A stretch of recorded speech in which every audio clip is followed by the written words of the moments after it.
चलो शुरू करते हैं। ये बताओ, क्या तुम लोगों ने आइसोमेरिज्म पढ़ा हुआ है? कितने लोगों ने आइसोमेरिज्म पढ़ा हुआ है? किसको ये पता है कि एनेंशियोमेरिज्म क्या होता है, डायस्टेरियोमर्स क्या होते हैं? पता है तुम लोगों को? पता है कि नहीं यार? सिंपल चीज है। अच्छा देखो, ये क्वेश्चन है, इसमें पूछ रहा है, ध्यान सुनना सब लोग। How many pair of diastereomers, ठीक है, लैंग्वेज पे ध्यान देते हुए, पेयर ऑफ डायस्टेरियोमर पूछ रहा है, is possible for these two compounds. तो पहले पहले वाले को करते हैं। पहला वाला तो बहुत आसान है ना? मुझे बताओ, डायस्टेरियोमर्स क्या चेक करते हो? प्रोसीजर क्या होता है? Mirror image. डायस्टेरियोमर्स एक दूसरे के मिरर इमेज होते हैं? कमाल कर रहे हो यार ऋषभ।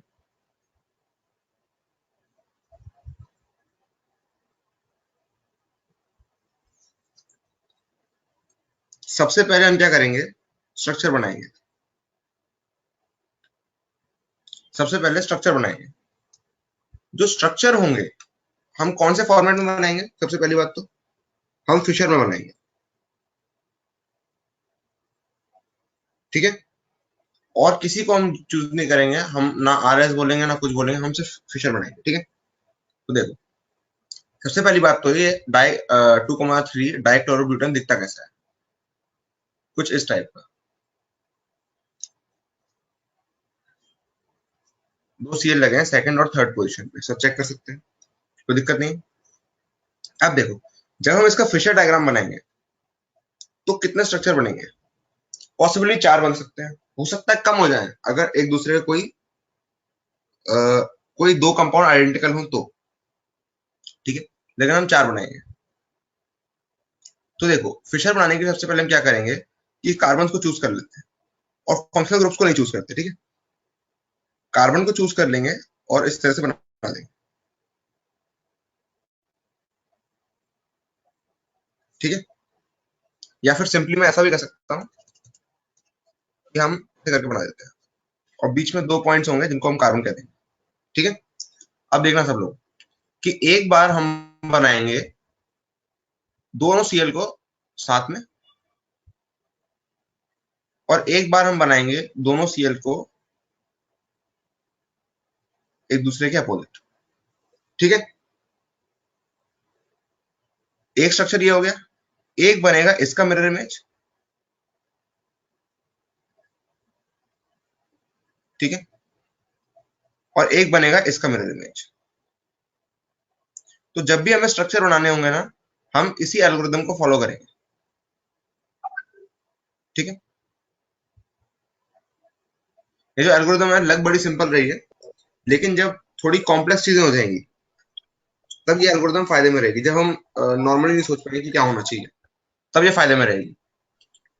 अब देखो, ये जो चार कंपाउंड बन गए, अब पहली बात तो ये वाला कंपाउंड और ये वाला कंपाउंड, इन दोनों के बारे में क्या कहना चाहोगे? ये दोनों क्या है? सेम है। अलग अलग क्यों नहीं? मिरर इमेज है। नहीं, अगर हम एक को दूसरे के ऊपर सुपर इम्पोज करना चाहेंगे तो सुपर इम्पोजेबल नहीं है। तो क्या मैं ये कह सकता हूँ कि आइसोमेरिज्म एक दूसरे के एनेंशियोमर्स है? कह सकता हूँ क्या? बताओ। नहीं कह सकता। अब देखो, यहाँ पर खास बात क्या है कि ये दोनों क्या है? मीजो है। मीजो की डेफिनेशन क्या होती है बताओ? अगर मैं कहता हूं कि अ, दो मॉलिक्यूल ऐसे हैं जिनमें प्लेनो सिमेट्री है। ठीक है, सुनो, मैं कह रहा हूं दो मॉलिक्यूल ऐसे हैं जिनमें प्लेनो सिमेट्री है। या दो मॉलिक्यूल रहने दो, एक ही मॉलिक्यूल है जिसके अंदर प्लेनो सिमेट्री है। ठीक है। तो क्या वो मीजो हो जाएगा? क्या सिर्फ प्लेनो सिमेट्री होने से मीजो हम कह सकते हैं?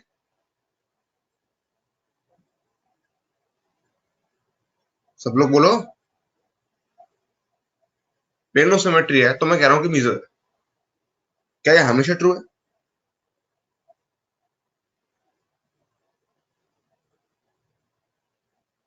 नहीं है। प्लेनो सिमेट्री यार, ऐसे तो प्लेनो सिमेट्री तो किसी में भी हो जाएगी। कायरल सेंटर भी होने चाहिए, कि मान लो अगर प्लेन ऑफ सिमेट्री नहीं होती तो कायरल सेंटर होता, ठीक है, सॉरी, तो ऑप्टिकल एक्टिव होता। अगर यहाँ पे प्लेन ऑफ सिमेट्री नहीं होती तो ऑप्टिकल एक्टिव ये होता, क्योंकि ये वाला जो कार्बन है ना वो कायरल है।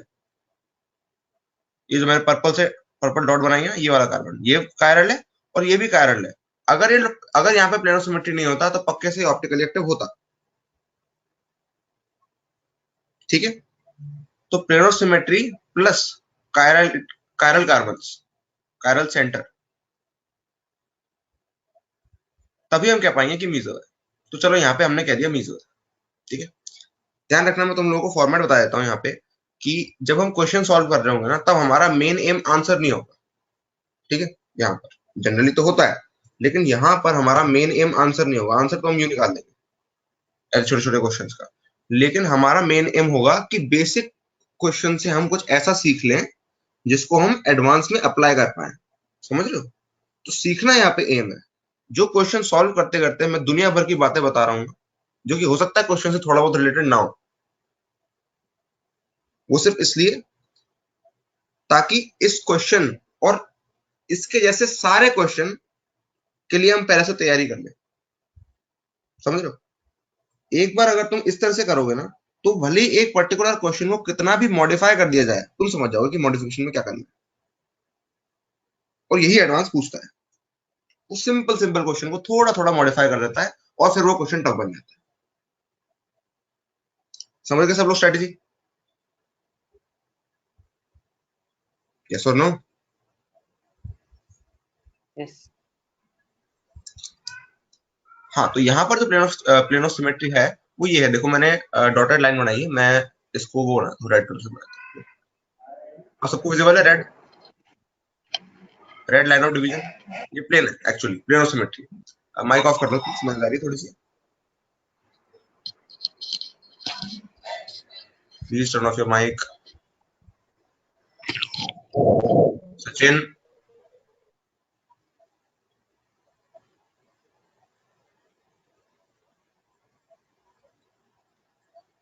सो अब देखो मुझे बताओ, मान लो इसको हम ए कहते हैं, इसको बी कहते हैं, इसको सी कहते हैं, इसको डी कहते हैं। क्या ए और सी को मैं एनेंशियोमर कह सकता हूं? नहीं। ये दोनों क्या है? मीजो है। ये दोनों क्या है? ये पक्के एनेंशियोमर। एनेंशियोमर मतलब कि दोनों ऑप्टिकली एक्टिव है, ठीक है, दोनों ऑप्टिकली एक्टिव है और नॉन सुपर इम्पोजेबल है।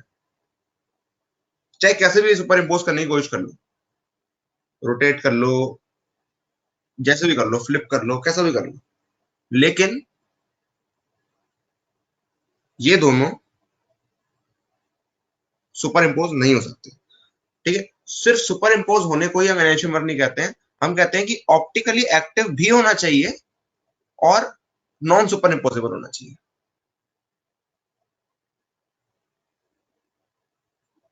नॉन सुपर इम्पोजेबल, ठीक है, तभी हम कह पाएंगे कि ये एक दूसरे के एनेंशियोमर हैं।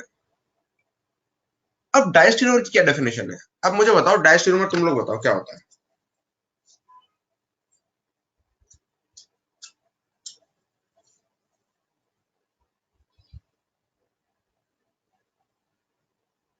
Not related to mirror images, ये पूरी बात नहीं हुई। ऐसे तो बहुत सारी चीजें होती है जो not related to mirror images होती है। एक डायस्टेरियोमर जिसको मैं सिर्फ इस केस में नहीं, मैं हर केस में अप्लाई कर सकता हूँ, कुछ तो भी दिया हो मुझे गंदा संदा। Optical isomers which are not mirror images. अच्छा, ऑप्टिकल आइसोमर्स की बात हो रही है, तो ऑप्टिकल आइसोमर्स मैं किन दोनों को कह सकता हूँ? क्या ये सारे एक दूसरे के ऑप्टिकल आइसोमर्स हैं? सारे ए बी सी डी क्या एक दूसरे के ऑप्टिकल आइसोमर्स हैं? दो लोग तो नहीं है, ए और सी तो एक दूसरे के ऑप्टिकल नहीं। आइसोमर्स नहीं है, है ना। ए और सी एक दूसरे के ऑप्टिकल आइसोमर्स नहीं है, ठीक है। ये ए और सी एक दूसरे के मिरर इमेज हैं, एक दूसरे के मिरर इमेज है, लेकिन वो जो मिरर इमेज है वो समहाउ सुपर इम्पोजेबल है। अगर कोई कहता है मिरर इमेज है, तो मिरर इमेज तो है, ये बात तो सही है, लेकिन वो नॉन सुपर इम्पोजेबल है। इसलिए वो मीजो है, ना कि इनएंशियोमर। अब इतना पता चल जाए कि दो अगर मीजो हैं और वो किस तरह से मीजो होके भी इम्पोसिबल है, तो इसका मतलब वो सेम है। ठीक है, सेम चीज मिरर इमेज हो सकती है, लेकिन इनएंशियोमर नहीं हो सकती। अब देखना जरा कि यहां पर क्योंकि ए और सी सेम है, तो मुझे इनको सबसे पहले तो डिसॉल्व कर देना है एक दूसरे में। ठीक है, ये दोनों बिल्कुल, इनको हम एक ही मानेंगे। ठीक है, तो अगर मैं बात करूं ए, बी और डी की, क्या ये तीनों आपस में ऑप्टिकल आइसोमर्स हैं? पक्का? ठीक है, इसी तरह से बी, सी और डी क्या एक दूसरे के ऑप्टिकल आइसोमर्स हैं? तो हमने ये देखा कि जो ऑप्टिकल आइसोमर्स हैं, लेकिन फिर भी इनएंशियोमर नहीं है, उनको हम डायस्टेरियोमर्स कहते हैं। तो इन शॉर्ट हम ये कह देते हैं कि diastereomer plus enantiomer is equal to optical isomer, है ना? यानी कि नंबर ऑफ क्या कहते हैं, number of total isomers equal to number of enantiomers plus number of diastereomers.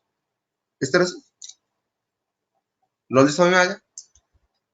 अब यहां पर हमने देखा कि ए और सी, ए और डी, सॉरी ए और सी नहीं, ए और बी और ए और डी, ये दोनों क्या हैं? ए बी और ए डी, ये दोनों आपस में क्या हैं? डायस्टेरियोमर्स। ठीक है, क्योंकि ये ऑप्टिकल आइसोमर्स तो हैं, लेकिन एनेंशियोमर्स नहीं है। अब देखना इसमें खास बात क्या है। देखो, इसको हम डायस्टेरियोमर्स ना करके हम क्या कहेंगे कि यहां पे दो डायस्टीरियोमेरिक पेयर्स हैं। सुनना जरा ध्यान से, मैं कह रहा हूं कि यहाँ पे टोटल डायस्टेरियोमेरिक पेयर्स कितने हैं, तो क्या मैं ए और सी के अलग अलग काउंट करूंगा?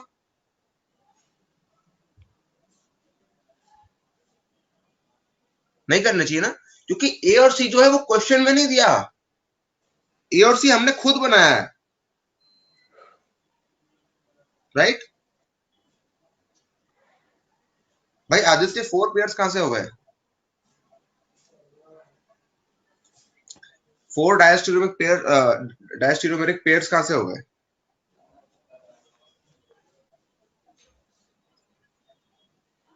यहाँ पे तो मुझे दो दिख रहे हैं, ए बी और ए डी। यहाँ पर दो डायस्टेरियोमेरिक पेयर्स हैं। आदित्य कह रहा है ए बी, भाई ए और सी को अलग अलग नहीं गिनेंगे, क्योंकि ए और सी क्वेश्चन में नहीं दे रखा कि ये ए है, ये सी है। क्वेश्चन में तो उन्होंने कंपाउंड दिया, ए और सी तो हमने बनाया है। अब हम रिपीट करे जा रहे हैं जबरदस्ती स्ट्रक्चर्स को। हमने ए और सी को अपनी मर्जी से रिपीट कर दिया कायदे से, तो है ना? ये नहीं होता एक्चुअली में, तो यही हमको समझना है। ऋषभ कुछ पूछना चाह रहा है क्या? अभी मेरी आवाज सही आ रही है सबको? हाँ, भैया तो मुझे हाँ, ये एक ए मिनट रुको, और कोई सी वाला नहीं एक समझ मिनट, में आया। देवांश डाउट पूछ रहा है। हाँ, डेफिनेशन ऑफ डायस्टेरियोमर, तो डायस्टेरियोमर वो ऑप्टिकल आइसोमर्स हैं जो कि एक दूसरे के एनेंशियोमर्स नहीं है। अब पूछो क्या पूछ रहे हो? भैया मुझे ये नहीं समझ में आया, हमने ए और सी को सेम कैसे ले लिया? ए और सी सेम ही है। मेरे को ये समझ में नहीं आ रहा तुमने ए और सी को अलग अलग क्यों ले लिया।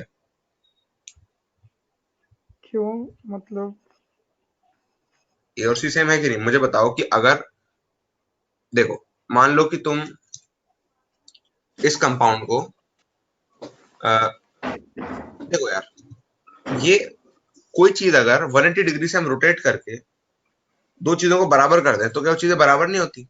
सिर्फ उल्टा रखा हुआ है वो, इस तरह समझो। अच्छा, मतलब हम लोग उसे तब तक सेम मानेंगे जब तक उसका प्लेन चेंज नहीं होगा। तो मुझे बताओ कि एक्चुअल में जैसे मॉलिक्यूल होते हैं, एक्चुअल में जो मॉलिक्यूल होते हैं, क्या उनमें कोई प्लेन डिफाइंड होता है, वो घूमते रहते हैं सॉल्यूशन के अंदर किसी भी तरह से? घूमते रहते हैं मतलब किसी भी तरह से? बस। प्लेन डिफाइन नहीं तो होता, उनमें हाँ। कोई प्लेन फिक्स थोड़ा ना है, एक मॉलिक्यूल चिपका थोड़ा ना हुआ दीवार पे। अच्छा। आदित्य को ठीक है। डाउट है, पूछ लो।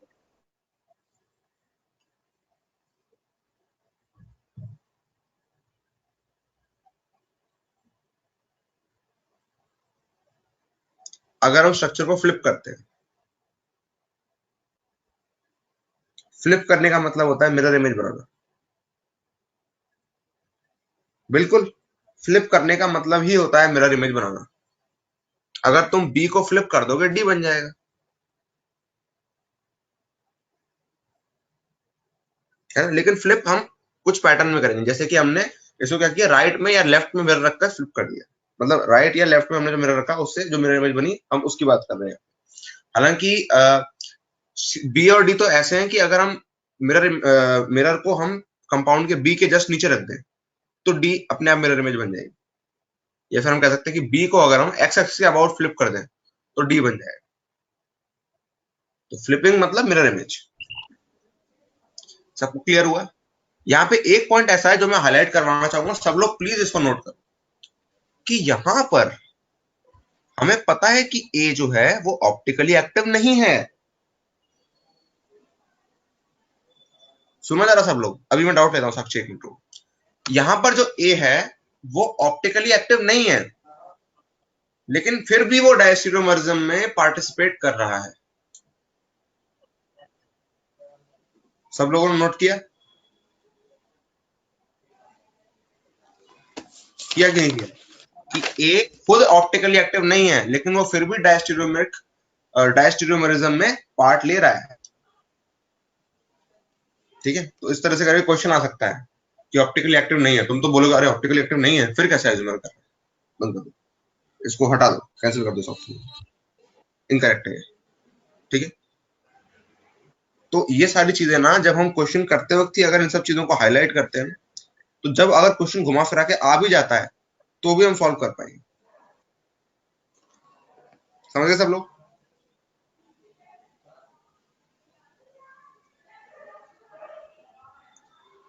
भाई ऋषभ यार, तुम्ही को वॉइस प्रॉब्लम हो रही है भाई, थोड़ा सा कनेक्शन सही कर लो।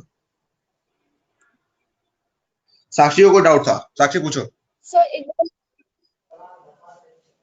सर हाँ, मीजो और डायस्ट्रोमर्स का डिफरेंस बता दीजिए, क्योंकि मीजो भी जो है ऑप्टिकली एक्टिव नहीं होते और डायस्ट्रोमर्स का भी होना जरूरी नहीं है। डायस्टेरोमर्स का होना जरूरी मतलब? सर मीजो देखो, और हाँ, डायस्ट्रोमर्स में एक बार डिफरेंस बता दीजिए। देखो मीजो होता है जिसके अंदर प्लेनो सिमेट्री हो और कायरल सेंटर हो। प्लेनो सिमेट्री होने हम्म। की वजह से वो ऑप्टिकली एक्टिव नहीं होता मीजो। मीजो जो होता है वो ऑप्टिकली इनएक्टिव होता है। लिख देता हूं, ऑप्टिकली इनएक्टिव।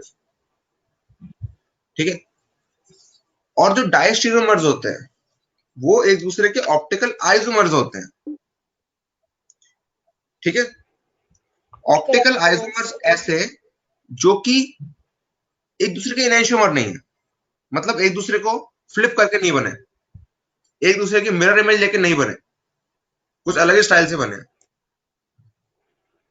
सर वो होते हैं डायस्ट्रोमर्स सुपर डायस्टेरोमर्स। इम्पोजिबल, सर क्या? डायस्ट्रोमर्स सुपर इम्पोजिबल हो सकते हैं? दो सर नहीं, डायस्ट्रोमर्स, डायस्टेरोमर सुपर इम्पोजिबल के आसपास भी नहीं हो सकते। देखो मुझे ओके। बताओ कि क्या ये ए और बी क्या सुपर इम्पोजिबल हो सकते हैं कहीं से भी? रोटेट, कितना भी रोटेट फ्लिप कर लो। नहीं, नहीं। क्योंकि यहाँ पे एक सी सी बॉन्ड जो है ना, कार्बन नंबर 2 और कार्बन नंबर 3 के बीच का जो बॉन्ड है, उसके अबाउट रोटेशन हुई है, जिस वजह से ए जो है वो बी में कन्वर्ट हो गया। इस तरह से समझो। लेकिन वो तो पूरा पूरा वो तो सीन ही चेंज हो गया। ठीक है, ओके सर। इसको हम सुपर इम्पोजेबल तो बिल्कुल कह ही नहीं सकते, क्योंकि एक बॉन्ड चेंज हुआ है, दूसरा चेंज ही नहीं हुआ। पूरा कंपाउंड फ्लिप होना चाहिए, है ना? तो देखो, यस। मीजो ऑप्टिकली इनएक्टिव होता है, लेकिन फिर भी हम कहते हैं कि इसके ऑप्टिकल आइसोमर्स होते हैं। ठीक है, इस बात को ध्यान रखना। अब आते हैं हम कंपाउंड नंबर 2 पे। तो इसका आंसर क्या हुआ भाई? इसका आंसर हुआ दो, दो डायस्टेरियोमिक पेयर्स। सावधानी वाली बात ये थी कि हम ए और सी को अलग अलग नहीं गिनेंगे, ए और सी एक ही हैं और एक ही रहेंगे, क्योंकि ए और सी हमारे बनाए हुए हैं। मान लो क्वेश्चन में ए और सी दे रखे होते तो हम जरूर कहते, लेकिन हमसे किसी ने नहीं कहा, जबरदस्ती बना दी। ठीक है, अब अगला जो कंपाउंड है हमारा वो है 2 ब्रोमो 3 क्लोरोब्यूटेन।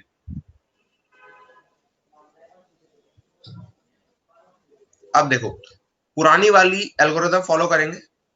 पहली बात तो ये दिखता कैसा है, 2 ब्रोमो 3 क्लोरो, Cl ऐसा लग जाएगा यहाँ पे और एक Br लग जाएगा। काउंटिंग कुछ इस तरह से होगी 1 2 3 4। मेरे ख्याल से सब इस लेवल की IUPAC नेमिंग के साथ कंफर्टेबल है कि नहीं? सही है ना सब कुछ? चलो बनाते हैं। अब देखो यहाँ पर कि सबसे पहले जैसे मैंने बताया था क्या करना है, एंड वाले जो कार्बन है, जो कार्बन चेन है, सबसे पहले उसको बनाना है, क्योंकि फिशर प्रोजेक्शन ध्यान रखना सबसे इंपॉर्टेंट होता है। ठीक है, और उसके अंदर भी जो जितना जेई के अंदर आता है वो उतना ही आता है आइसोमरिज्म, डायस्टेरोमेरिक पेयर्स और ऑप्टिकली एक्टिव, इनएक्टिव, इनेंशियोमर्स और मीजो, सिर्फ इतना आता है। आरएस कॉन्फ़िगरेशन ये वो ये सब नौटंकी नहीं आती। ठीक है, अब देखो तुम प्रीवियस ईयर पेपर देख सकते हो, कोई डाउट नहीं है ना। तो देखो सबसे पहले जब हम कार्बन चेन बनाएंगे इसकी और बीच में 2 कार्बन होंगे, सबसे पहला परम्यूटेशन क्या होगा कि Br और Cl को साथ में रख दो। ठीक है, दूसरा क्या होगा कि Br और Cl को अलग अलग डाल दो, Br को यहां रख दो, Cl को यहां रख दो। ठीक है, और हाइड्रोजन लगाते रहो। अब यहाँ पे तीसरा कैसे बनाएंगे, इसका मिरर इमेज ले लो, y एक्सिस के अबाउट Br Cl C। यहाँ पे क्या करेंगे, इसका मिरर इमेज ले लो, y एक्सिस के अबाउट। ठीक है, अब ये हमारे 4 बन गए। ठीक है, अब अगर यहाँ पे तो देखो 2 कायरल सेंटर है और जेई के एडवांस के सिलेबस में लिखा हुआ है कि 2 कायरल सेंटर की बात करेंगे। ठीक है, अगर हम इस टाइप की बात कर रहे होंगे, इनेंशियोमर, डायस्टेरोमर और ये सब, तो हम 2 की बात करेंगे। ठीक है, लेकिन अगर 3 भी दिए होते हैं ना, तो भी आप ये अगर ये वाली एल्गोरिथम फॉलो करते हो ना, तो कोई मिस नहीं होगा, कोई रिपीट नहीं होगा। ठीक है, मीजो, हाँ मीजो रिपीट हो सकता है, क्योंकि मीजो की तो किस्मत में लिखा है रिपीट होना, उसको हमको खुद ही कैंसिल करना पड़ेगा देख के। बाकी ऐसे कोई भी रिपीट नहीं होगा अगर इस एल्गोरिथम से ड्रॉ करोगे तो। अब देखो ये 4 कंपाउंड बन गए। ठीक है, यहाँ पे मुझे बताओ, क्वेश्चन में पूछ रहा हूँ कि करके मुझे जवाब देना इन चारों में से। ठीक है, मैं इनको नंबर कर देता हूँ, A B C and D. मुझे बताओ क्या ये चारों के चारों ऑप्टिकली एक्टिव हैं?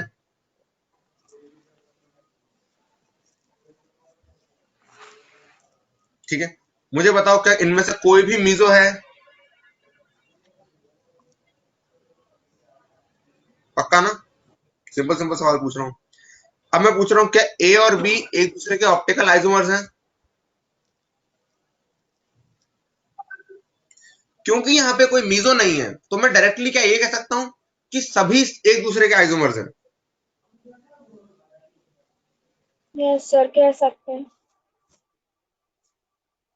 तो अब मुझे ये बताओ क्या मैं ये कह सकता हूँ कि total number of isomeric pair, total number of optically isomeric pairs कितने होंगे?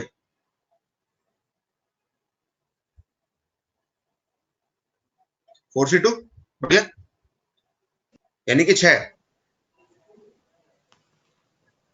ठीक है, अब मुझे ये दिख रहा है कि यहाँ पे इनैंशियोमेरिक पेयर कितने हैं? 2 हैं। देखो जो नंबर ऑफ टोटल, एक मिनट में लिख देता हूं यहाँ पे, number of optically isomeric meric pair equal to number of enantiomeric pair plus number of diastereomeric pair. इसको याद रखना, ये कोई रटने वाला फॉर्मूला नहीं है, लॉजिकली होता है। देखो ये बताओ ये प्योर लॉजिक है कि नहीं? ये जो मैंने बोला कि number of isomeric pair equal to number of enantiomeric pair plus number of diastereomeric pair, simple logic है ना, कोई इसमें केमिस्ट्री तो नहीं लग रही यार, रटवट मत लेना इसको, लॉजिक से निकालो। भाई ठीक है, तो हमको जब ये पता चल गया कि नंबर ऑफ आइसोमेरिक पेयर 6 हैं और नंबर ऑफ एनेंटियोमेरिक पेयर 2 हैं, तो क्या हम नंबर ऑफ डायस्टेरियोमेरिक पेयर निकाल सकते हैं? हाँ निकाल सकते हैं। अगर अलग से मैनुअली काउंटिंग करो तो भी निकाल सकते हो, लेकिन उसमें गड़बड़ होने के चांसेस हैं एग्जाम में। उन चांसेस को एलिमिनेट करने के लिए यहाँ पे मैंने ये लिखा है number of isomeric pair equal to number of enantiomeric pair plus number of diastereomeric pair. मुझे बताओ क्या ये ऊपर लग सकता है? ऊपर वाले क्वेश्चन में, ऊपर वाले क्वेश्चन में नंबर ऑफ आइसोमेरिक पेयर कितने थे? 3 थे, 3 थे, 3C2 राइट, और नंबर ऑफ एनेंटियोमेरिक पेयर एक ही था, तो नंबर ऑफ डायस्टेरियोमेरिक पेयर 4 तो हो ही नहीं सकते। देखा, इस लॉजिक को बनाते वक्त हमने इस क्वेश्चन की डिटेल्स नहीं ली है, तो ऑब्वियसली ये जो लॉजिक है ये क्वेश्चन से इंडिपेंडेंट है।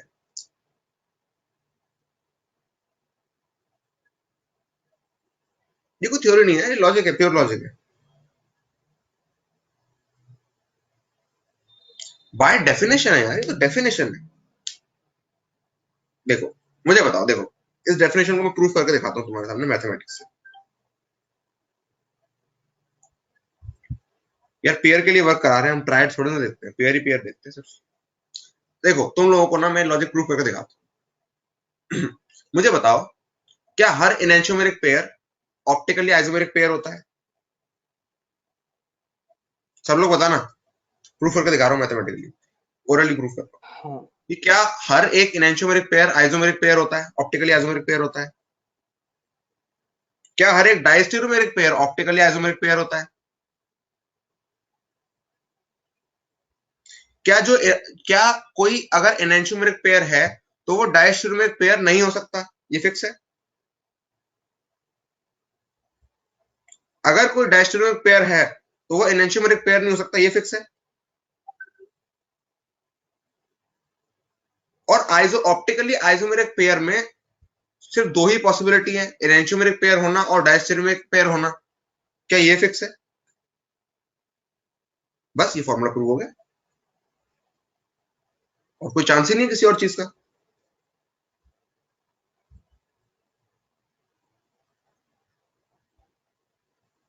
समझ में आ गया ना भाई, बेसिक लॉजिक। सही है, आपको रटेगा इसको? रटना वटना नहीं है, भैया समझना चाहिए। हाँ बोलो।